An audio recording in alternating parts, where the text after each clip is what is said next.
My first NOMDA show was 1973 in New Orleans. And I was a DSM for Saxon in those days. And for me, it was just such an incredible experience because the show itself was so alive and there was so much going on, so much excitement.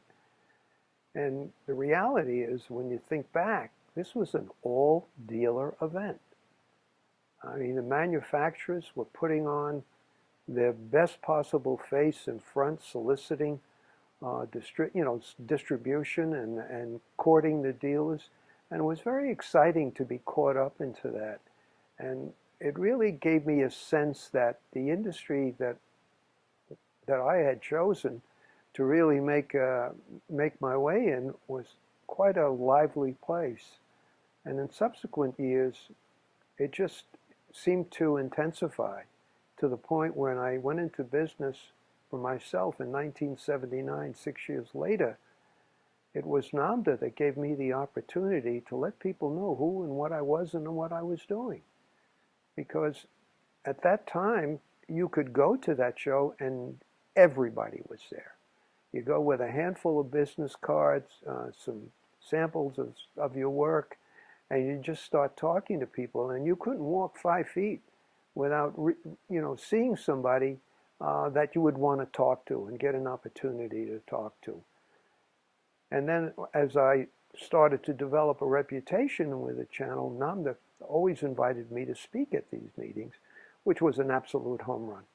I mean, what a wonderful opportunity that was for me to get up in front of a couple of hundred dealers and not to tell my story, but to kind of say, express what I think the future is for NOMDA and for NOMDA dealers, and my idea of what they should consider for the future.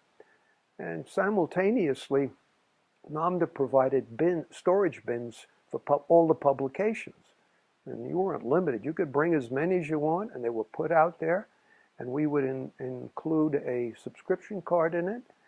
And I would say, if my memory's not playing tricks with me, I never went home from a NOMDA show with less than 13 or 14 new subscribers. So it really was the beginning for me. It helped people identify who I was, what I was doing, and helped me sell my publication.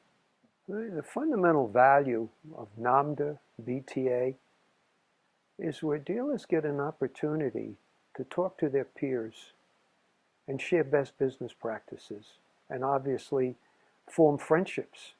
Many of the dealers through the years, when the show was breaking up and you'd hear them talking to each other, see you next year, or see you at the regional shows, which were very active then and very good, such as Saramda, Ramda, Wamda, Mid-America, Tola. And it was, it just kind of conveyed the message that NOMDA in essence was providing the forum for the dealers to continue their education, and in the best possible way. Dealers would single out a friend of theirs, associate, we'll call them what you will, who carried the same line. And a particular product would be out, which might be troublesome from a service standpoint. Well, they'd go to that dealer and say, tell me what you're doing with this product. Here's my problem. How are you handling it? And typically what they would do, have your service manager call my service manager. That was huge. It was invaluable. That carries over to today. When dealers come together, they always say the best benefit they get from any meeting, and I don't care whose it is, that involves dealers, they have the opportunity to share best business practices and commiserate on what the issues of the day are. So I think for that reason alone, that's why they've survived. I mean, I think one of the most successful dealers in the country in terms of revenue has to be Pacific Office Automation. And on more than one occasion, I've heard Terry Newsom say, that is the best opportunity for dealers to understand what is going out. Any forum that brings dealers together is where you want to be. Why not partake of an opportunity that really it's a venue designed for the dealer? I mean, there's no other influence, there's no other motivation, as opposed to strictly relying on your own vendors' meetings, which are fine, and they should go to them. But the reality is you're going to a vendor meeting and they're there to sell you. I mean, that's not the best possible learning experience. Whereas the forum that BTA provides, and NOMDA certainly did in prior years, was a diverse education that was strictly catered to them. There's nobody there selling the deal. I mean, true, you have sponsors that get up and do their thing, which you allow, and we all understand that. But fundamentally, that's all for them. Why they don't? It boggles the mind. And I think they derive an enormous benefit from the organization. Bob Goldberg, as an example, is a gem.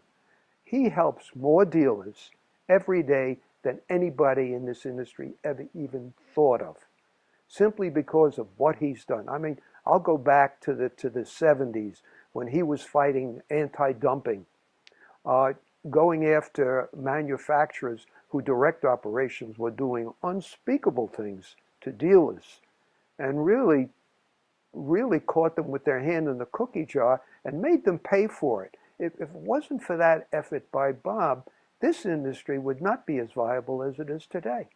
You know, I'm fortunate. I've seen and experienced a lot, and I've met a lot of tremendous people who've done such wonderful things.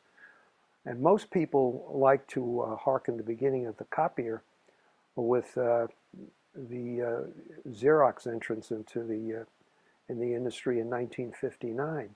But actually, as far as dealers are concerned, dealers were selling copiers long before plain paper was a strong part of the market. I remember a gentleman by the name of Les Overlock, who, when I was at Saxon, which is where I began my career, he was senior vice president of Saxon Industries. And the headquarters was in New York City, and I worked out of the New York City branch.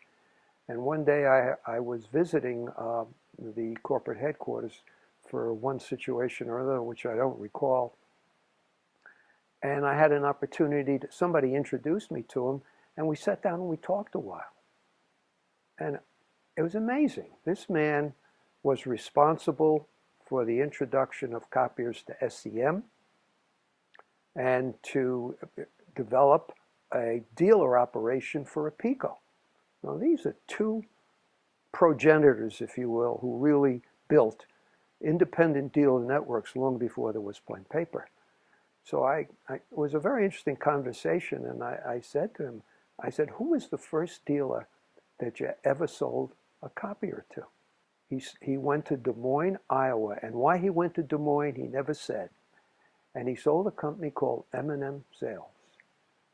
And I think most old NOMDA hands will remember the people from M&M, Jerry Miner and John Miller, who were very, very active in NOMDA for many years. But I thought that was kind of interesting. They were typewriter dealers. And I think, you know, it was just sometimes you're in the right place at the right time. And I think NOMDA was just there, ready to embrace the copier business. It was just seemed that way, because the sense that I got when I first started going there is that there were still dealers very heavily involved in typewriters, and were moving into electronic typewriters and word processing, who were still talking about, should we really sell copiers? You know, and it's kind of interesting to me that what that whole history of NOMDA provided, going back to the 50s, the 60s, and the 70s, was really an opportunity for offshore manufacturers to come in and re-energize the whole distribution of products, office products in the United States for dealers. It's kind of where it all comes together. And I think dealers today are still enjoying the residue for what NOMDA did.